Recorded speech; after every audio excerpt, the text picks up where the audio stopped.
In November of 2018, I was living in Sacramento, California, and I was working 3 different jobs in 3 different hospitals on an as-needed basis as an occupational therapist.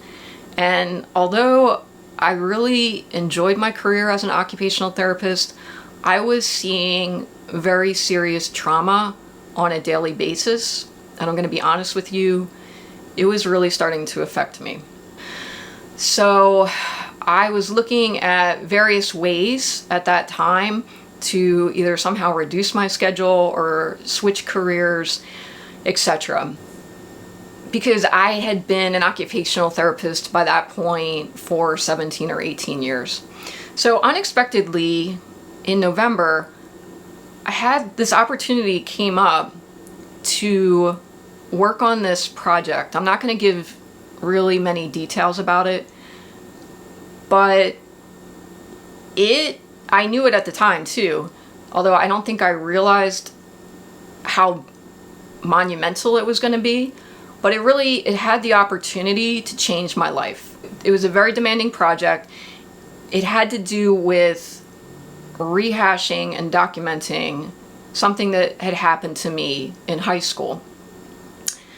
And although logic and reason at the time would dictate that I hire an attorney to actually do the work, since I had some experience with legal writing, I decided to do the work myself.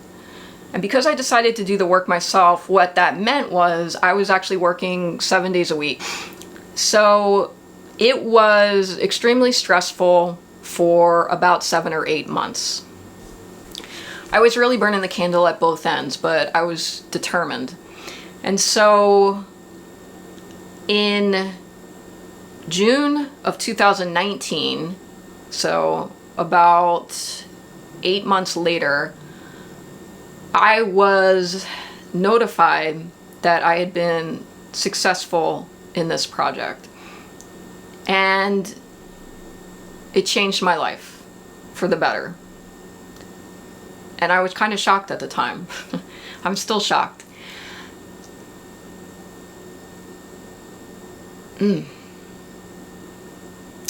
So all this was happening, and on top of that, I was also returning to my hometown of Philadelphia. The reason being that my father had dementia, and my mother was getting to the point where she could really no longer care for him. So I'm the one in the family with healthcare experience, and I decided to move back. I was busy every single day, wrapping up my jobs and then also preparing for this move. So in July, the beginning of July of 2019, I get a friend request on Facebook from this person that actually I had dated briefly in high school. I didn't think much of it when I got the friend request. At the time, I was friends and still am friends with a lot of people on Facebook, and I just like to stay in contact with people, so I just accepted the friend request. Excuse me, and I sent him a little note like, oh, hey, how you doing? Haven't talked to you in a while, blah, blah, blah. And I just kind of continued on with my life.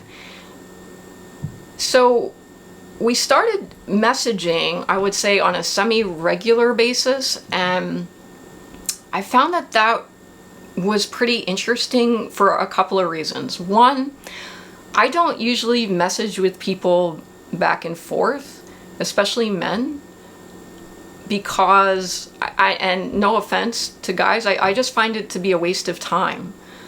And I was really busy, but this guy, when we were messaging back and forth, I was surprised because the messages kind of caught my attention and I was intrigued. And I said, wow, that's so interesting that this person has sent me a friend request, right?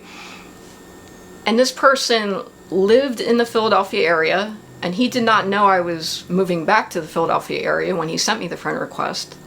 And what's more, the project that I had just completed, he would know all about it. Even though I didn't mention a word to him, I was just kind of observing these synchronicities. And in 2019, I was under the impression that synchronicities were a positive thing. And side note, they still can be, but it's also way more complex than that. So when I realized, wow, I really feel like I might have a connection with this person, and that's unusual for me because I'm generally attracted to women and not men, and it had been a very, very long time, at least 15 years, that I had ever even considered dating a man. So I was just observing these seemingly synchronicities of this person entering my life at a time where I was coming back to Philadelphia, and he lived there, and he also knew all about this very intense project that I had been through. And by knew, I just mean he knew all the people that I had written about. He would have understood the situation, and it was a very personal situation that I really did not reveal to very many people at all in my life, including this person. At the time, I just merely observed and did not reveal a huge amount of details about my personal life.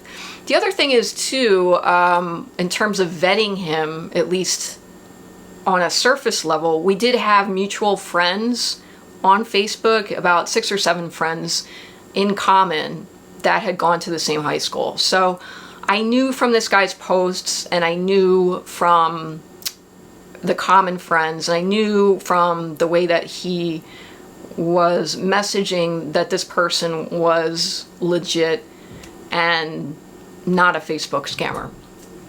So even though I would have vetted more thoroughly had I known the information then that I know now, I did vet, I would say, at least on the surface, in terms of who this person said he was, and everything did check out. So we continued messaging, and I became intrigued, gradually more so. And I worked during the day, and he worked at night, and so there was also a 3-hour time difference between Sacramento, California, and Philadelphia, PA. So we didn't really speak on the phone. We didn't speak on the phone because that was not something I even wanted to do, because I was just like, oh, you know, I'll just see him when I get back to Philadelphia. And there were very definitive things in the messaging that said, hey, when you get back here, I'll buy you a drink. There had been several times that we had mentioned meeting up. In my part, it was nothing sexual.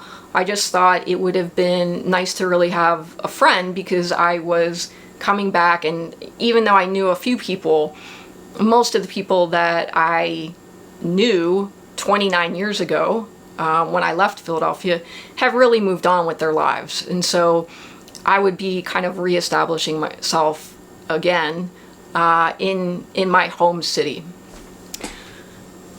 Okay, so there were a couple of things that happened that made me take notice of the situation. And I'm going to start mentioning these metaphysical aspects, because for me, the metaphysical in this situation is huge. And even to this day, I still have not had the amount of metaphysical things happen, period. And I really found the metaphysical aspect of this involvement to be quite addicting. And that's one of the things I'm going to talk about on subsequent videos.